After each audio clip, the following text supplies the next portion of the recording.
Welcome. Are you ready to take your English from sounding, like a collection of simple sentences to sounding like you with smooth, connected ideas? In this explainer, we're going to unlock the power of linking words. They're the secret to sounding more fluent and way more natural.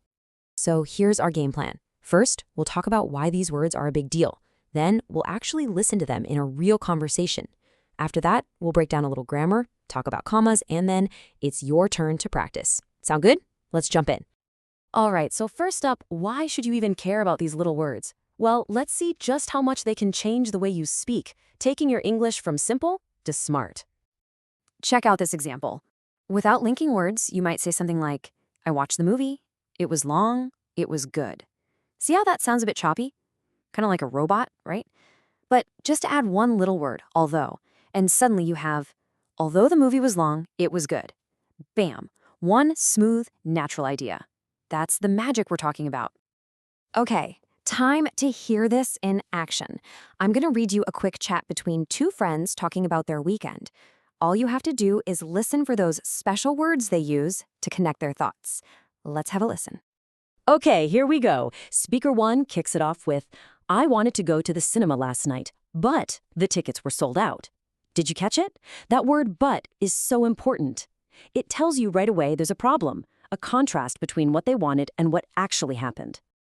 And the second person replies, I stayed home because I wanted to finish reading a magazine article. So because is our key word here. It gives us the reason, plain and simple. It answers the question why. The first speaker then adds more to their story. I watched a documentary and I enjoyed it. After that, I listened to music. See what happened? And just adds one more piece of information. But after that tells us the order of events, what happened next. Then we hear, I was going to start a new series. However, I felt too tired, so I just went to sleep. We get 2 for 1 here. However shows a contrast, kind of like but, and so shows us the result.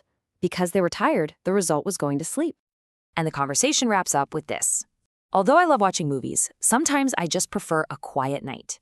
See how although is perfect for putting two opposite ideas together in just one sentence? It's really useful.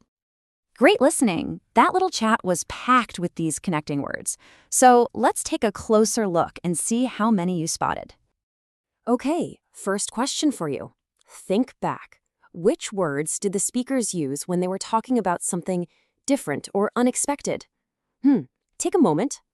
Did you get them? They were but, however, and although. That's right. All 3 of these are fantastic for showing contrast. Honestly, they're some of the most helpful words you can know. All right, next up. Do you remember the part about the magazine? Which single word gave us the reason why the second person stayed home? Yep, the word was because. It's so simple, but so powerful. Anytime you need to explain why, because is your best friend. Awesome. So you've seen these words out in the wild, in a real conversation. Now let's get organized. We're going to put them into 5 main groups. Trust me, thinking about them this way makes them so much easier to remember. Okay, here are our first 2 categories. You've got your contrast words like but and however for when things are different, and you've got your reason words like because for explaining why something happened. Oh, and here's a quick tip. But is super common when you're just talking, while however sounds a little more formal. It's perfect for writing. Moving on, we have result and addition. You use words like so to show a consequence. I was tired, so I went to bed. Easy. And for just adding one more thing to your sentence, you use and or also. And yeah, just like before, in addition is the more formal choice, great for essays and emails. And our last group is sequence. Now, these are your best friends when you're telling a story or explaining how to do something. They're like little road signs for your listener. First, you do this. Then you do that. After that. And finally, it makes everything super clear. Okay, let's talk about a quick but really important detail that will make your writing look so much better. Punctuation. We're just going to focus on one thing. Where does the comma go? It's actually pretty easy. There are basically 2 rules. Rule 1 is the comma after group.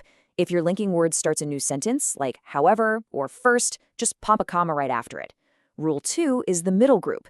If the word is just connecting 2 ideas in the middle of a sentence, like but or so, you usually don't need that comma. See? Not so bad. Phew, okay, we've covered a lot. So before we finish, let's pull everything together into a simple little toolkit that you can start using literally today. And here it is, your very own linking word toolkit.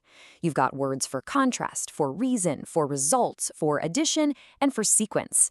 Seriously, if you just remember these 5 jobs and maybe 1 or 2 words for each, you'll be able to connect your ideas in almost any conversation. All right, time for one final challenge. Look at these 2 sentences. The concert was loud, and I had a great time. How would you join them together? Which word from that toolkit you just got would be the perfect fit? Give it some thought. And remember, the absolute best way to get better at this is to just start trying. Go use these words.